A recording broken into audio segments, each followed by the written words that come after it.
All right, it is 10 a.m. So we'll get started here. So I'm about halfway through with the tests, and so we'll talk about that on Monday. I will have them finished over the weekend here. But so we're going to say that for Monday. So let's actually get into what we're talking about today. And that is continuing talking about our gases. In just one brief second.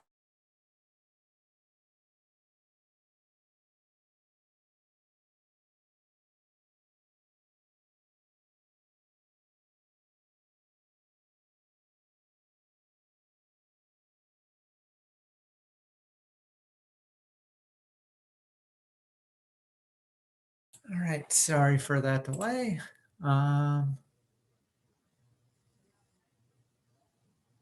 Sure. I'll mention that right now and then do it again. So today at 2 o'clock, the chemistry club is going to have a study event and scavenger hunt.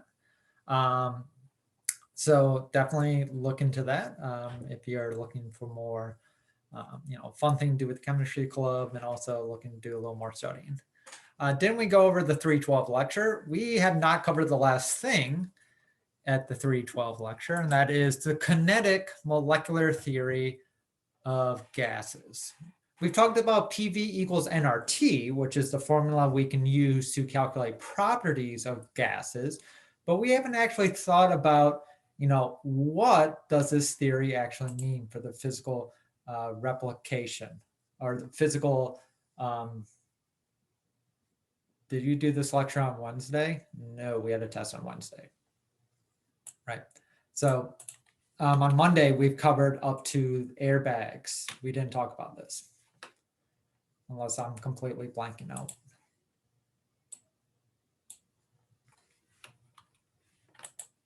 I'm pretty sure we didn't cover this part of kinetic molecular theory, unless there's a huge blind spot in my mind. I thought we got up to this question 3, talking about, how much gas is from sodium azide. But I don't think we talked about the kinetic molecular theory. I don't have any recollection of that. Yeah, we didn't talk about the kinetic molecular theory. Even if we did, let's go over it right now, because it doesn't take too long. The kinetic molecular theory, like I was saying, is how we describe why gases behave the way that they do. And we have 3 assumptions to this theory. 1, gases are small. They're so small, they don't have volume. Now, again, this is a theory, and this is just a model. So in reality, gases do actually have a volume. But if we're looking at STP, argon would take up 0.01%. The actual atoms of argon would take up 0.01% of the volume at STP. Another way to imagine that is, like, if you ever been to the auditorium on campus, basically a gas molecule, or all the gas in that auditorium, if you gather it all together, it would basically be the size of a marble compared to the whole volume of the auditorium. So we can say gases, they don't really have a volume. We can just say they don't have a volume. That's the first assumption. The second assumption in this theory is that energy, kinetic energy, and we talked about kinetic energy before, is the energy of movement. So kinetic energy of a gas is proportional to temperature in Kelvin, which means that the hotter it is, the more kinetic energy something has. And kinetic energy is the energy of movement, but that doesn't mean that they are necessarily going faster. So it's not velocity, right? Kinetic energy is made out of 2 things. It's made out of mass and velocity squared, right? So we're increasing the kinetic energy as we increase the temperature. So that's our second assumption. And the third assumption is that when gas molecules hit something, it is 100% elastic. And what an elastic collision is, it's best shown with billiard balls. And I know the bottom part of this image is kind of chopped off, but the only thing that you're missing here is that these billiard balls are bouncing off each other. So the elastic collision means bouncing compared to an inelastic collision where like you have like, I don't know, two paper balls, it looks like, coming together and they just hit each other and stop. So we're not saying gases behave like that. We're saying gases are elastic. And we're also going to assume that when they hit stuff, overall, there is not a loss of energy. They can exchange energy. And the best way I can think about this is, I forget what the little toy is called, but sometimes, on desks, people have those 5 metallic balls and they're held up by strings. And you take the ball at the far end, you hold it up, you let it go, and it hits all the other balls. And then the farthest ball away will move and it'll keep swinging over and over and over again. That's what's happening here. You can exchange energy,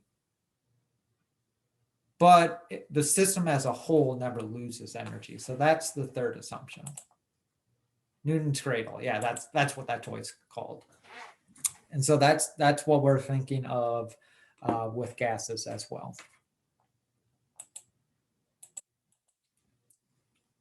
So just to make sure we understand kinetic molecular theory, I have 3 questions here, and they're simple, more or less yes or no questions. So I have a poll with this, but take a moment, look over kinetic molecular theory, and try to answer these questions relating to it. So I'll give you a minute or two to do that. Then I will come back and explain this in terms of kinetic molecular theory. Found the notes from 312. You labeled it wrong. Okay, no worries. So yeah, see if you can look back on the kinetic molecular theory slide. Try to connect it to these ideas presented here, and we'll discuss these in a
we'll do about 20 more seconds of this.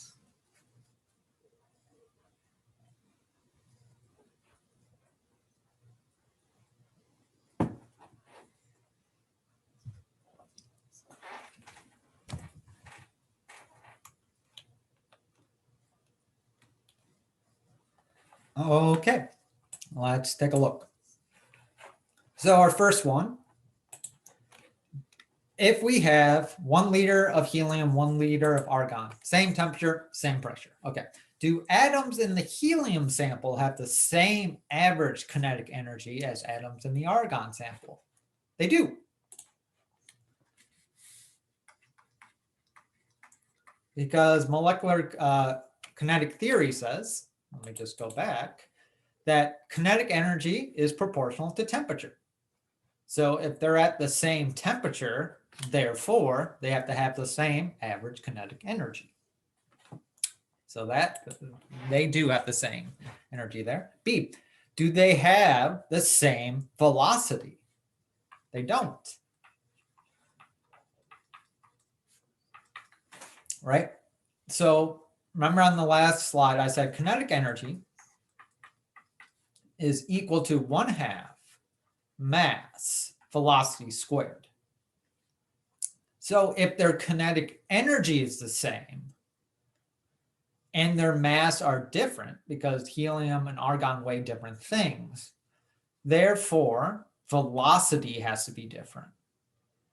Basically, for this to work out, the lighter something is, the faster it travels.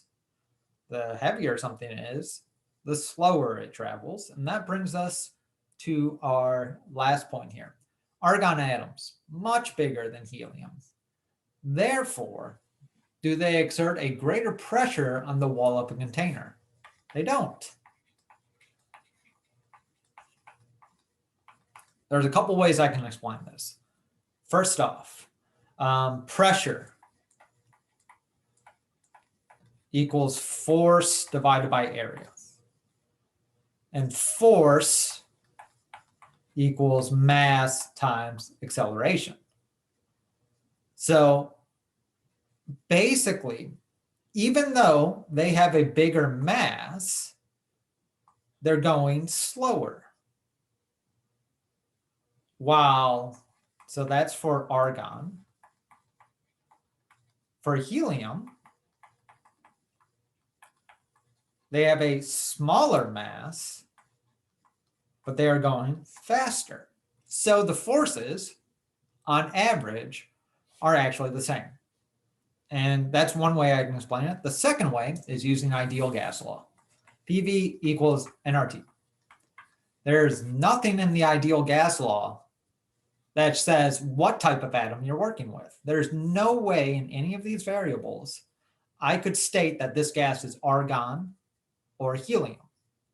I can say how much there is, but it doesn't matter what type. So no matter what gas you're using, as long as you have the same volume, the same temperature, you're gonna have the same pressure as well, as long as the amounts are the same as well. So if V, N, and T are the same, and you're looking at like 100 different gases, right? According to the ideal gas law, pressure exerted by those gases are always the same. So when it comes to gases, we don't actually care what it is. We just care the volume, how much it is, and the temperature it's at, and that can give us pressure. All right, so with that, are there questions about kinetic molecular theory?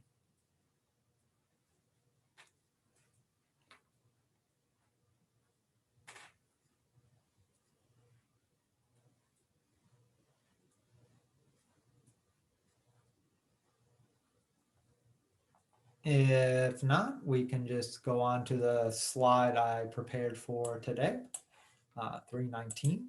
So let me pull that up.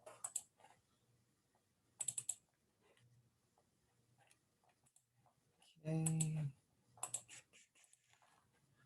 19. And share.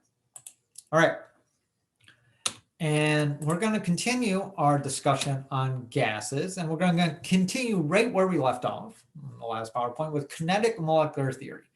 And so we said that average kinetic energy is proportional to temperature. And we can actually modify our equation to say, it's proportional to temperature. We can actually put in an equal sign there. If we say average kinetic energy is equal to 3/2 times the gas constant times temperature. And if we look at this equation, like in our previous point, there is nothing here that tells me what gas I'm working with, right? It could be argon, could be helium, could be oxygen. When it comes to kinetic energy, all I care about is what temperature I'm at. However, there is something we can determine that is based on the gas we're working with, and that is velocity. So velocity, so this U RMS, root mean squared. You don't need to worry about what root mean squared means.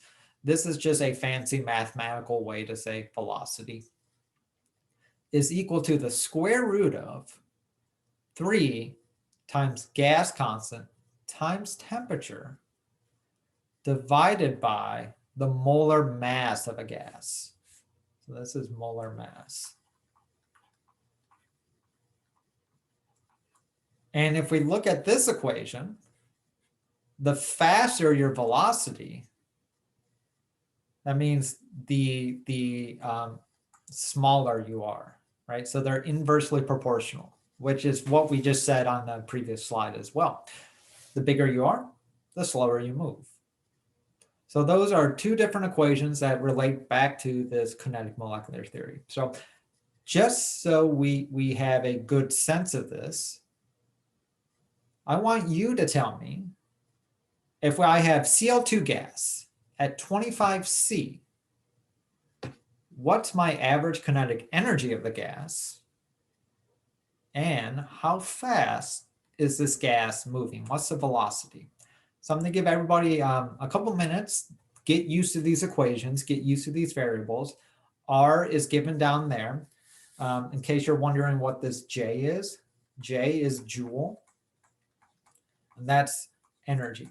So when we do kinetic energy, our unit is the joule. So make sure when you do this kinetic energy average, your final answer is in a joule, right? So try that and see how far you get, and I'll be back in a couple minutes. As always, if you have questions while doing this, feel free to let me know.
Something I forgot to point out.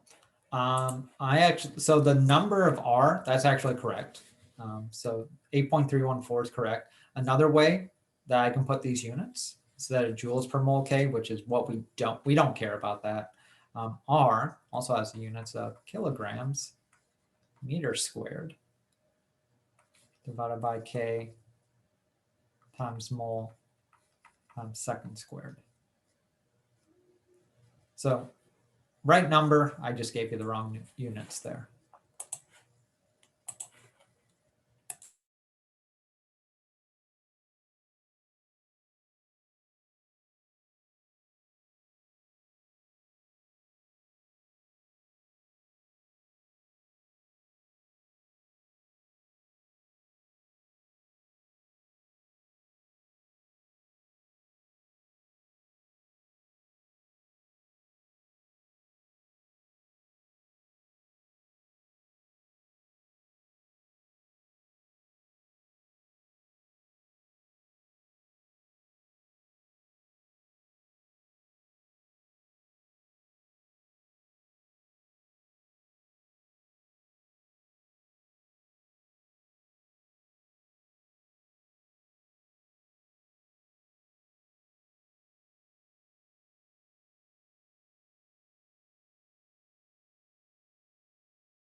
All right, so hopefully you got a little bit comfortable, well, maybe not comfortable, but at least a little bit of experience working with this. So let's tackle average kinetic energy, right? So this one, fairly simple. 3/2, which is 1.5, times R, 8.314, times T, 298. So T, remember, we always want to use Kelvin. That's also shown in the units here. So we want Kelvin. So when we do this, we get 3716.358. Sig figs here. So 25 plus 273.15. Our sig figs are going to be really determined by our temperature. So it should only be 3 sig figs. So I only want 3 sig figs. So I need scientific notation. 3.71 times 10 to the 3. And now we have to figure out our units, right? So R is kilograms, meters squared. So this is R. K times moles times second squared. And all we did here was multiply it by temperature K. So K cancels out. We said a joule. Let me get a different color pen here. The joule is kilograms meters squared divided by second squared. So our unit is joules divided by moles, joules per mole, which, I mean, in English, it says 1 mole of molecules have an average kinetic energy of 3,716 joules.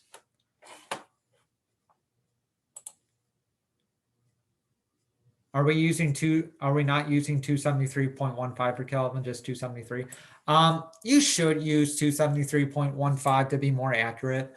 A lot of the times though, people just go 298. A lot of people just do 273 because they're lazy and that 0.15 doesn't make that much of a difference. But in all honesty, I should be using 0.15. I just sometimes fall back on grad school habits of just saying, 25C is 298.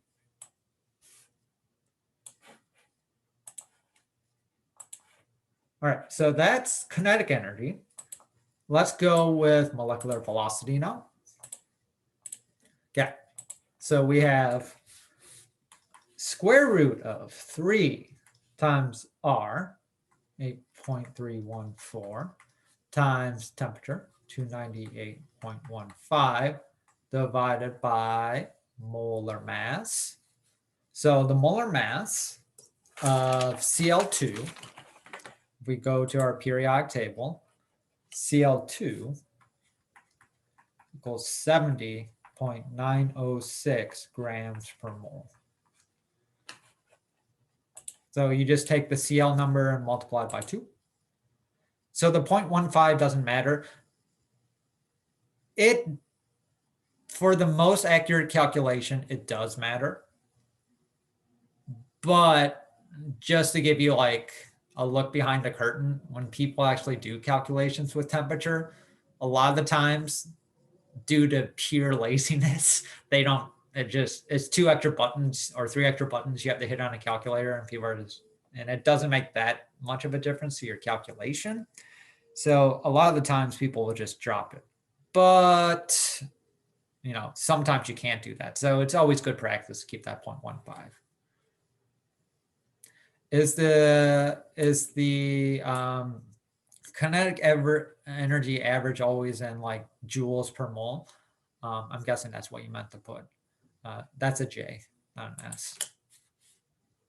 Wait. It depends. It could be in kilojoules per mole, but it's usually joules. Yeah, it's usually joules, which is the unit of energy divided by moles. I mean, it can get fancy. You can be like calories per mole if you're an American. But, what kind of American does science? That doesn't make sense. That's a joke, obviously. we use the scientific notation of energy, which is the joule. So if you ever bought food like in Europe or from Europe, you will notice on the back that they don't use calories, they use joules. So that we follow the scientific notation. All right, so 3 times R times 298. Now molar mass. And the molar mass of chlorine is 70.906 grams per mole. However, you cannot just put in 17.906 grams per mole as your denominator. So this is why it's always good to write down your units and look at your units. So let's just focus on the numerator, right? Our units are kilograms meter squared divided by K mole second squared. And we also have a K for temperature. Our K's cancel out. But notice on the top, we have kilograms per mole, while we just calculated our mass to be grams per mole. So if we tried to divide those two, kilograms and moles would not cancel out, and we would get a really weird unit. Therefore, when using this equation, the molar mass needs to be in kilograms per mole. We've never done that before, but it's easy enough to do, because remember, there are 1,000 grams in 1 kilogram. So you just take this number and divide by 1,000. So your molecular weight is actually 70.906 times 10 to the minus 3 kilograms per mole. When you do that, kilograms cancel out, moles cancel out. And so your unit is now meter squared second squared, but you are square rooting that. So your final units would be meters per second, which is a velocity. That unit is saying, how many meters do you move in 1 second? That is the definition of a velocity. So when you do that calculation, and honestly, that's like the only tricky part of this calculation, is you have to realize, oh, my units need to change. When you do that, your velocity, I believe, is 323.7668 meters per second.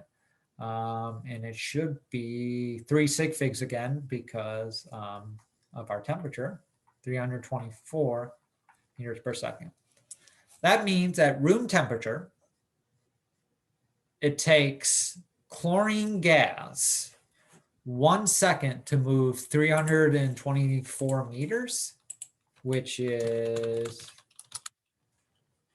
1,000 feet, 1,062 feet. So gas moves incredibly fast, even at room temperature. All right. So something like oxygen, which is much lighter than chlorine gas, that's moving very, very fast. And you're constantly being hit with these fast gas molecules. And we feel that as atmospheric pressure. And they're actually so small, we don't actually feel each individual gas molecule constantly bombarding you. You just feel it as an average.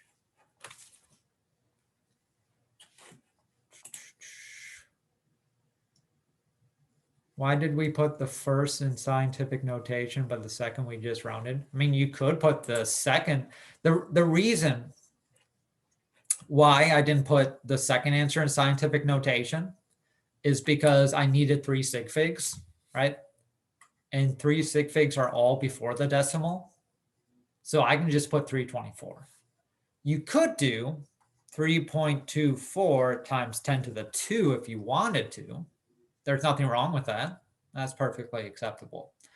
For the answer up here,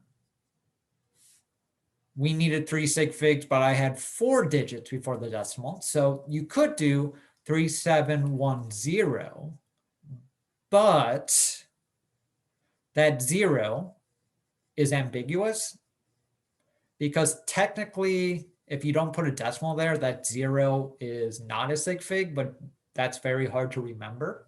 So you always want to do scientific notation. Like if you have 3 sig figs, but more than 3 digits before the decimal, that's why. The units are meters per second. Nope. Scientific notation is 100% only for sig figs. That's the only reason you ever do scientific notation, or readability of a number, I guess. Those two reasons. Any other questions?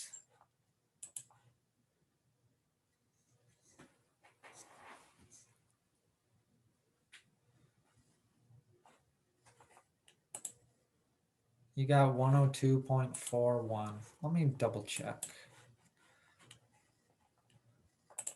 Double check my number. So 35.453 times 2 divided by 1,000. That's right. 3 times 8.314 times t. That's right. A4 divided by D3. That's right. Square root. Did you square root?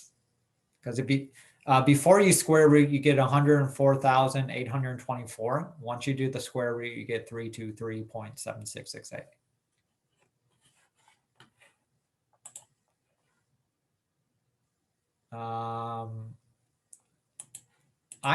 I'm looking at my math and I trust what I did.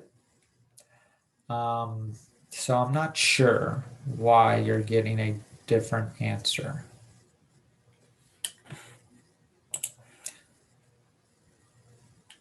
Yeah, it should be 324. Like, because I just did it on Excel while you guys were working on it, and I double checked it. So, yeah, just it could be order of operations, maybe. If you put it in all at once, sometimes the order of operations get wonky and do something that you didn't expect it to do. That's usually what it is when people have calculation errors, or you could have accidentally put in the wrong digit. It could be something like that. Could be grams to kilograms. Would get an answer like that too. Yeah, but just double check what you did. If you put it in all at once at your calculator, I'm going to say that's an order of operation issue. If you didn't use parentheses well. Because if you put in, sorry, I'm going to go on a little tangent here. So if you put in square root SQRT of like 3 times 8.314 times 298.15 divided by 70.906 times 10 to the minus 3, and you don't use parentheses, your calculator is going to do like, okay, well, multiply these two, multiply this, divide all that by that, then multiply it all by 10 times to the minus 3, and then like square root it or something like that. So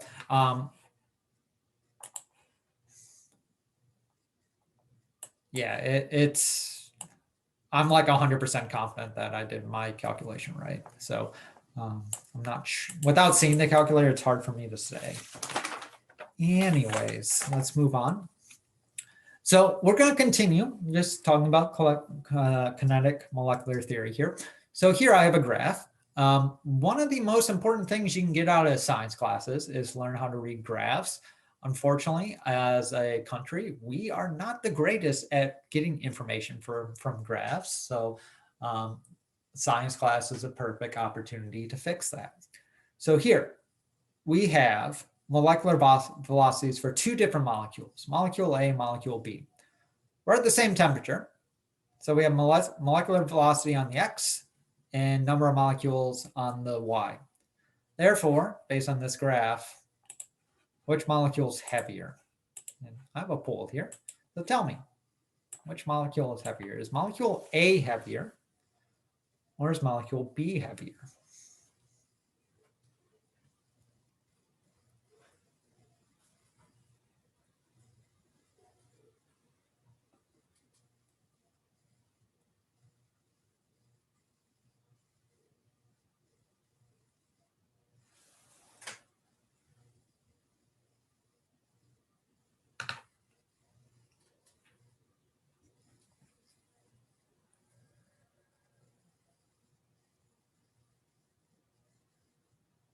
All right. So if we look at this molecule A, on average, goes slower than molecule B. So if A is slower, and if they're at the same temperature, that must mean A is heavier. Because remember, velocity is based on mass and volume, or not volume, kinetic energy is based on mass times velocity. And so if they have the same temperature, that means they have the same kinetic energy.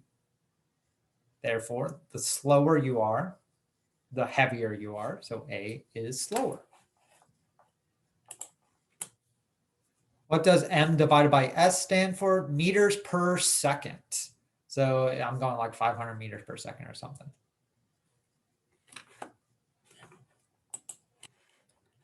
Correct answer there is A.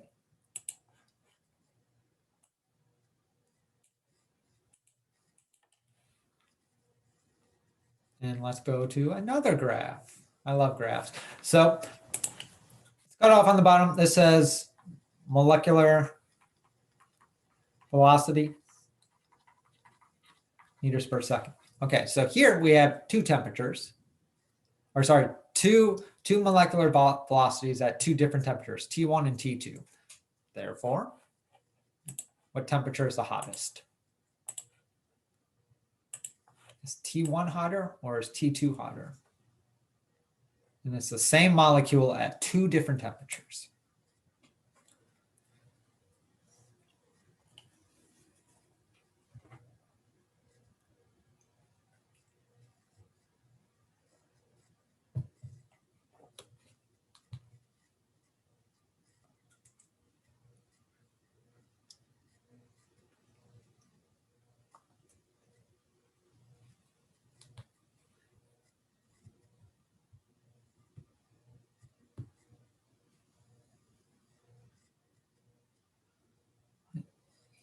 All right. Seems like most people are answered, and looks like for the most part, we're pretty good at reading graphs. So we are already doing quite well. So the hotter you are, the faster you move. So on average, the molecules in T2 move faster than the molecules in T1. And I do want to point out the distribution of these gases and let you know, we are talking about averages here. So if you look at any individual gas molecule, like if I look at a gas molecule in T2, which is the hotter one, right? Let's say I looked at a molecule that's right here on the curve and a molecule of T1 that's right here. So any given molecule could be traveling faster at T1 versus T2. But when looking at the average, when looking at all the molecules together, on average, T2, it's faster than T1. Right? So don't forget, we need to look at averages. And that's a good lesson for science in general. One data point doesn't mean anything. Right? You can't get anything from one data point. Show me 1,000,000 data points. Then we can start talking about trends. The very, very minimum, you need 3 data points, but even that's the bare minimum. All right, so any questions so far about our discussion of kinetic molecular theory?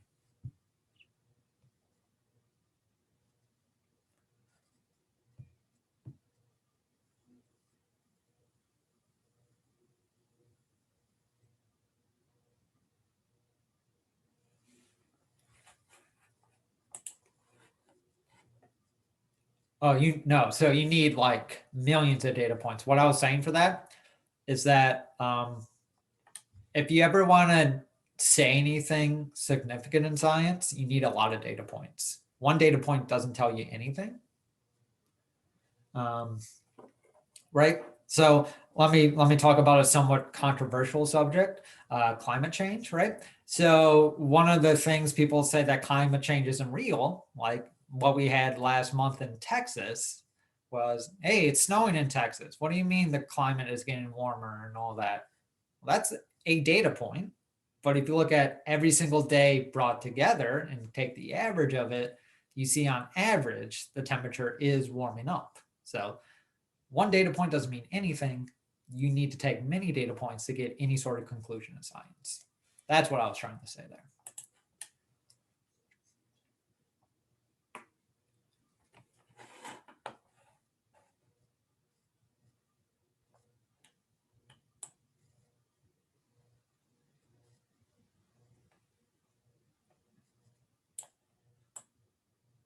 All right. So we're going to talk a little bit more about gases. And we're going to talk about the idea of mean free path, diffusion, and effusion. So first, mean free path.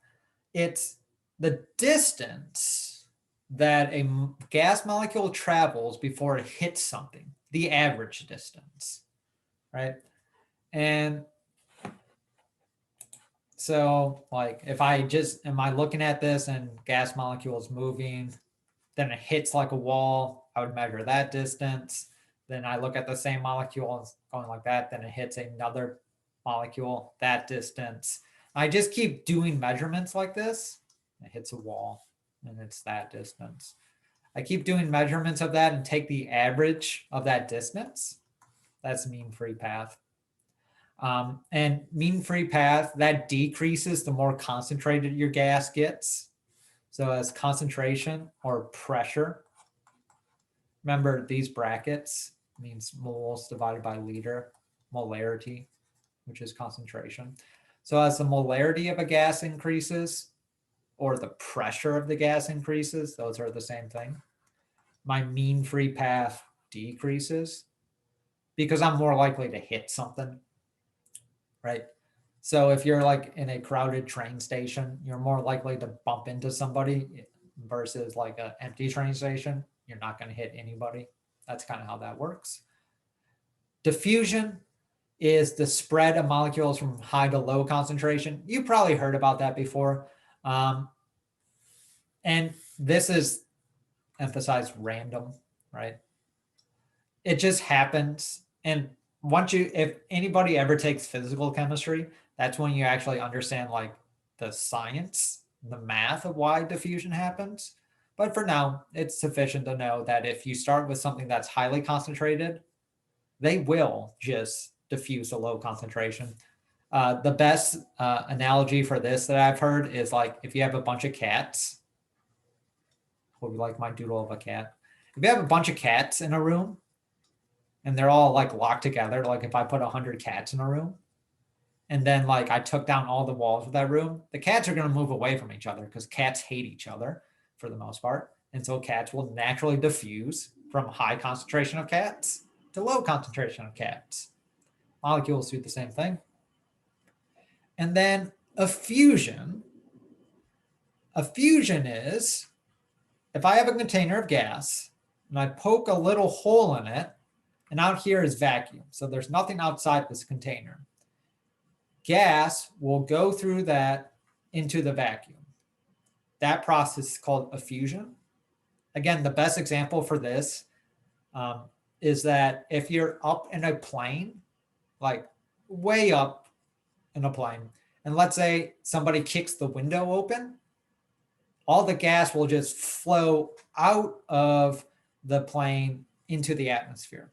That's kind of like a fusion because it's a small hole and the outside of the plane is not a vacuum, but it's getting close to a vacuum. So that's kind of the idea of the fusion there. And Graham's law of effusion tells us that the speed of a fusion is directly related to how big it is. So how fast we escape that hole in the vacuum is directly related to the size of our gas. And we can compare the rates of effusion of two gases. So if we have gas A and B, if we divide their rates, that is equal to the square root of the molar mass of gas B divided by the molar mass of gas A.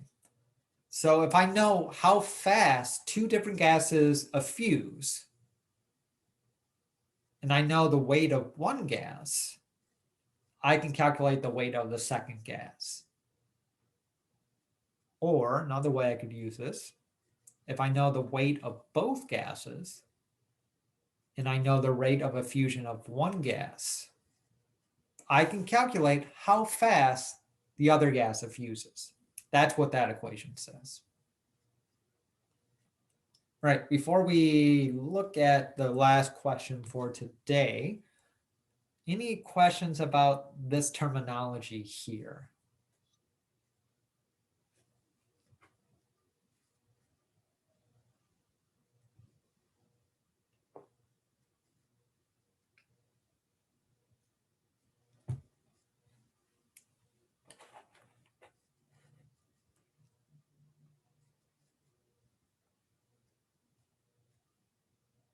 All right.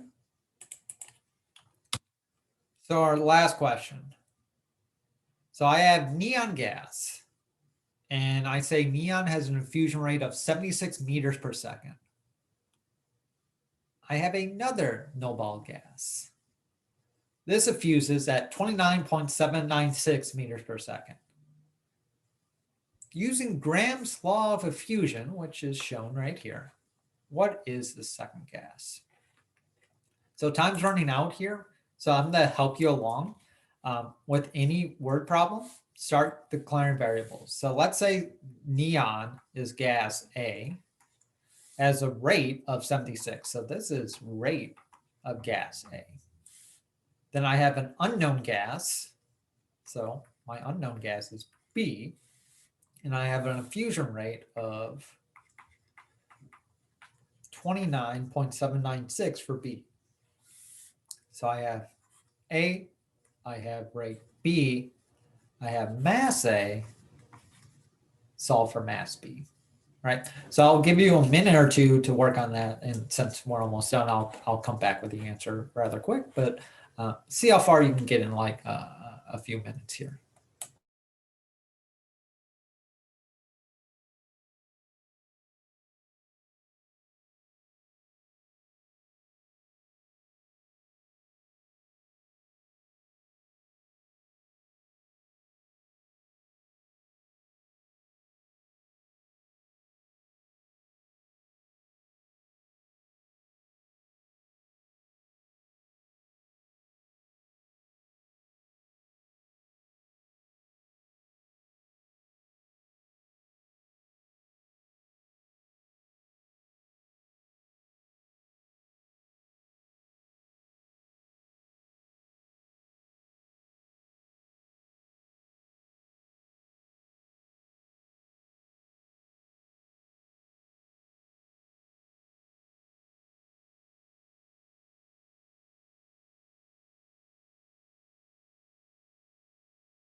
All right, since we are low on time, let me go about this. So rate A, 76.0. Rate B is 29.796 equals square root of mass B. I have no idea what that is. That's what we're trying to figure out. Mass A, well, it's neon, so you need to go to the periodic table. Neon has a weight of 20.180 grams per mole. So that's our setup. So let's do 76 divided by 29.796. That is 2.55 equals square root of MB 20.180. To get rid of a square root, what you do to each side of the equation, you just square it, right? A square raised into the power of 2 cancels out a square root.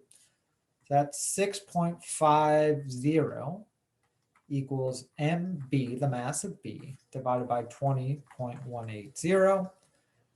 Multiply each side by 20.180. The mass of B is 131.92. I said this is a noble gas, so you're looking for a gas with a weight roughly of 131.29 grams per mole. And just for sig figs, it would be 131. So what has a weight of like 131? That would be xenon. So xenon is our noble gas here that we can figure out using Graham's law of effusion. Right. Any questions about that?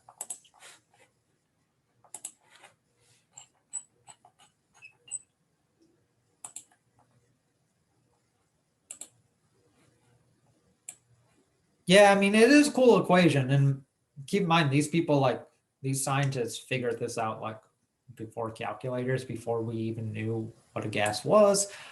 So yeah, it's very interesting. Right. So as a reminder, 2 to 4 p.m. today, isotopes, study and scavenger hunt. Make sure you join that. If you are interested in joining the chemistry club, I'll be sure to talk to them. It's a very fun organization. And even though chemistry is in the name, it's not like they just meet and talk about like chemistry nonstop. They do a lot more other fun activities like paint kids' faces when COVID's not around and have like pumpkin carving contests. A lot of fun activities. Link will be sent out again about this. So Gen Chem 1, 2. And if you want, I don't know why you would, but OChem 1 and 2, you can check that out as well. Otherwise, I'll put a homework up for what we went over today. And I don't have anything else for you. Like I said, you'll know your test score by probably Sunday night at the latest. If you have any questions about anything, though, never hesitate. Reach out to me, and I will see you all later. Have a good weekend, everybody.